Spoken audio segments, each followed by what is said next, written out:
Right, everyone. I hope everyone is having a beautiful day. Thank you for checking into my video real quick. And we are going to quickly discuss this book. I'm not going to draw it all out. We ain't got time, folks. We on a mission. We on a mission to watch these short videos about books and reviews and then get back to reading our own books. Because I realize that there's so many videos like on book reviews, but then some of the reviews be so long. The videos be 20, 30, 40 minutes telling you that you need to read more. But if you're stuck on a video for 30, 40 minutes, you done lost almost. If you're a really avid reader, you know you lost a lot of reading pages in 30 minutes. So I don't make my videos long because I just want to introduce you to the book, let you know if it's good or bad, okay? And if I recommend you check it out or not, and give you a little bit of insight, and that's it. So, Fascism, A Warning by Madeleine Albright. Check this book out. This book is really, really good. I'm actually 3/4 done with it.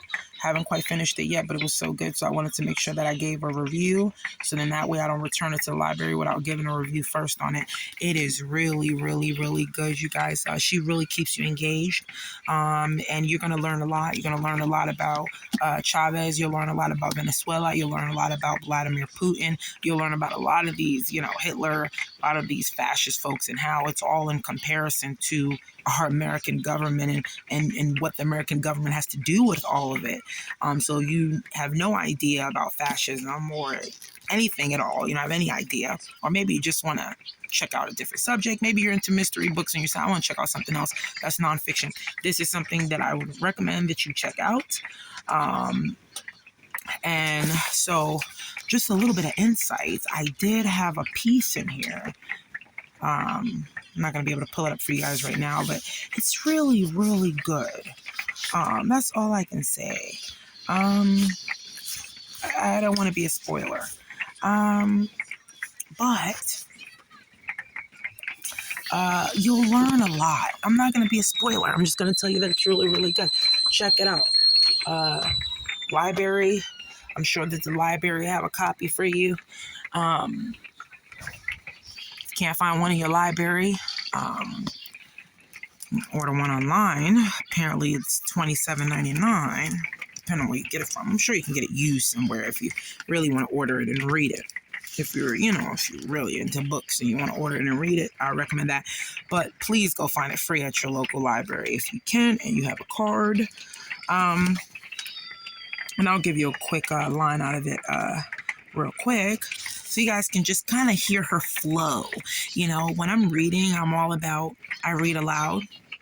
Not to where everybody has to hear it per se, but I do read out loud, and I love reading out loud, and it helps me with pronunciation and, pronouncing certain words that I might not be familiar with, or words that I've maybe came across in the past and then come across again. And I'm like, oh man, now I get to know that, now I get to pronounce it correctly, and take my time, because my recommendation is always to read slowly, because if you read slowly, then eventually you read quickly, you read faster and it picks up. You'll see the pace pick up. But if you're just starting out as a beginner reader, and you're trying to learn different tips on how to stay engaged, but, focus, stay engaged, focus, same thing. But just, if you're trying to figure out how to stay engaged in the book that you're reading, I do recommend, if you start a book, try to finish it to the end. I have had a couple of books that I have returned and not finished all the way to the end, because I'm just like, oh my God, I can't get through this. I can't get through this.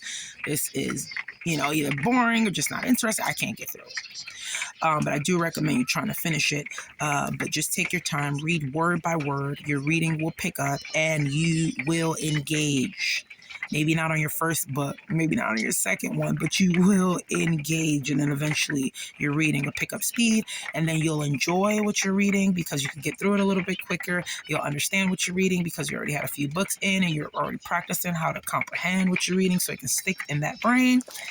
And so this book is one of those examples of keeping you engaged, but also giving you the information that you need, because I'm not really into reading nonsense books. I told you guys I'm all about nonfiction, but I have been dipping my foot into fiction lately when it comes to romance. Just stepping out on the limb,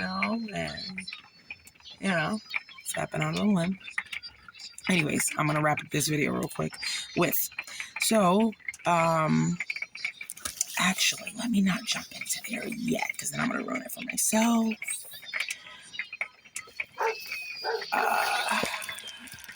Just so you can hear the flow.